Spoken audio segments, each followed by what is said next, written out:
ndabaramukije kundo bene data mudukurikirani Ange Michel Muhayimana kubaravugana nangiye kubaha kaze mwese mu biganiro kuri kubohora gantari bafasha gukora mu no kumenya umwami wacu Yesu Kristo. Rero ndabahaye kaze mwese mu nyigisho y'uno munsi, inyigisho ya mbere, inyigisho mbere tangure ko mu mwaka wa 2026 hamwe n'akajyo kubifuriza umwaka mwiza mwese aho muherereye mu bihugu murimwo mu miryango yanyu mu byo mukora. Umwami Yesu uyu mwaka muze mu mumenye gusumba, mubone ubwiza bwe no kugira neza kwiwe mu buzima bwanyu, mu bikorwa byanyu byo moko yanyu gusumba uko mwabibonye mu kindi gihe.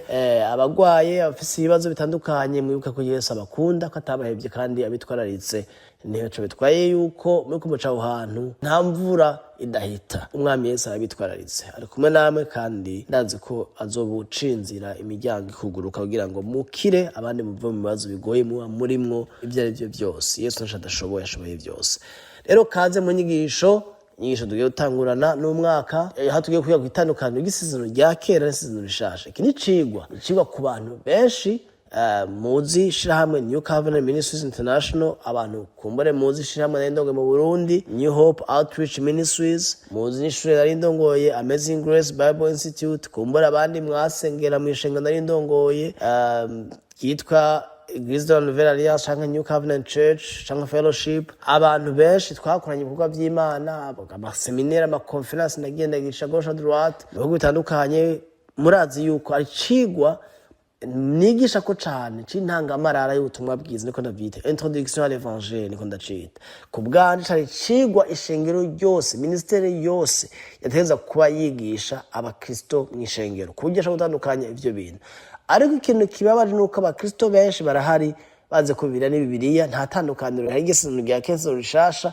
Ingene babona isezerano rya kera niko babona isezerano rishasha, ivyanditsemwo bavyapirika uko nyene, ku buryo habamwo agakajagari na confusion, bigatuma abantu baba mu buja bw'idini, mu buja bw'ubwoba, mu buja bw'amategeko, bw'ivyagezwe nkuko Abarundi bavuga ngo ivyagezwe amategeko, ivyagezwe nshikamo n'ivyashinzwe vyategetswe. Rero ico nico kintu gikomeye cane. Kino cigwa no munsi inyigisho ya mbere ni introduction, ko navuze intangamarara.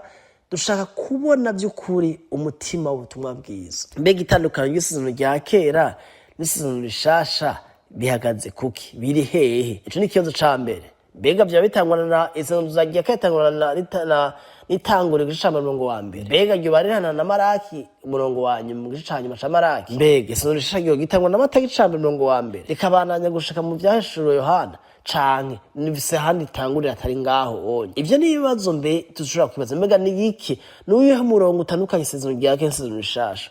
Muco bavuga ngo what is the dividing line? Ni hehe bitandukanye? Rero meshezami bakundwa bene data, iki cigwa kizodufasha gutandukanya amasezerano ku buryo ugiye mu isezerano rya kera umenya iryo ari ryo, abo ribwira n'ibirivugwamo abo biraba. Isezerano rishasha umenya abari bivugwamo n'uwaritanguje n'ingene ukwiye kuribamwo. Hanyuma umenye ngena ubutumwa bwiza ubwo ari bwo muri Bibiliya, kuko hari inkuru nyinshi zivugwa ku isi. Hari byitwa ubutumwa bwiza akata ubutumwa bwiza. Rero tuzogerageza kuraba ubutumwa bwiza cyarico. Ikindi ca gatatu tuzobonamwo ni ingene ushobora kuva munsi y'ubuja bw'amategeko, amategeko, imigenzo ya idini eka n'amategeko ya Mose. Hama turabe n'ingene wokwidegembya muri Kristo Yesu, ingene wobaho ubuzima burepanuye, ubuzima busagutse, ubuzima burimo akaruhuko, ubuzima bw'isabato ya Kristo. Ubuzima bw'isabato nibisigura ubuzima butagira ibibazo. Oya, si ibyo ko turi kwisi. Turi kwisara abantu bigisha abantu yuko ukijije guta kwigira ingorane n'ibibazo. Abo bantu bavuga ubundi butumwa si ubutumwa bwa Kristo ubwo. Kuri kwisi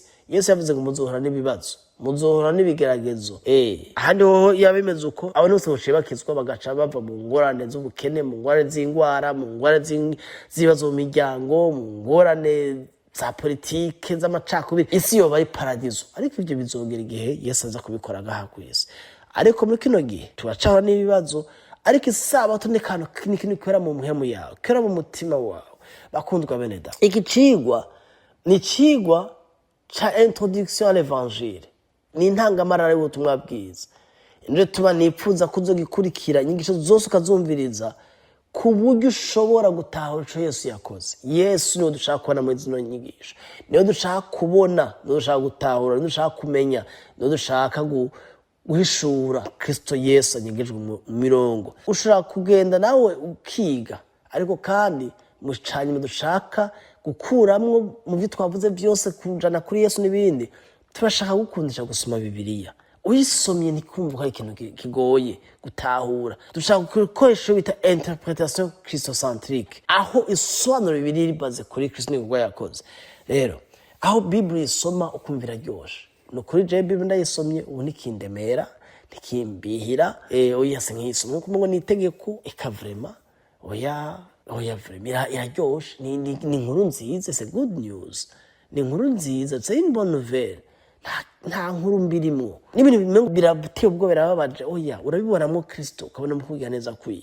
Nico kintu tukwipfuza muri zo nyigisho, nta bintu birenze ibyo zokubwira eka vrema. Rero umwami Yesu abagire neza bakundwa bene data, mudusengere tuze dutange ikigwa kibe kigufi nikibaremere ngo kibabane kibarambire, ariko kandi mugiha abandi mutumira abandi mu migwi, mutumira abantu muri groupe bashobore kuza kwakira ubutumwa bwiza. Umwami Yesu abagire neza. Rero katwangirize ngaha nitege inyigisho ya kabiri kandi zoba inyigisho nziza ziryoshe. Kadusenge. Mwami ndagushimiye, urakoze. Senge Imana bene data, abagabo n'abagore, imisore n'inkumi bamwe no groupe, mwami bakino ubutumwa bwiza ubagire neza. Ubagire neza mukino cigo bahishurire umutima wawe, wihishurire bakumenye gusumba ko bakuzi mu izina rya Yesu. Amen. Bano akajya kubabwira mudusengere turifuza kuronka application yacu, application dushaka gushamo inyigisho z'ukuri kubohora za Grace Chronicles podcast mu Congereza, ko dufise na groupe y'Icongereza. Rero aho abantu dushaka gukoresha application vuba no mu bihugu bya WhatsApp, iyo application mushaka kuyisha mu telefone yanyu, mu computer yanyu, mu iPad yanyu, kuburyo inyigisho mushaka kuzumvirizaho mukavyuka muzisangamo, mushaka kuyikuramo ukayirungikira abandi, ukayikura muri application. Dutere imbere. Rero tubahamagariye kudusengera no kudushigikira. Uzo kumva ni murongo kudufasha muri iyo domaine kuri imiryango, twasabye ngo mudushigikire. Mwami Yesu abagire neza.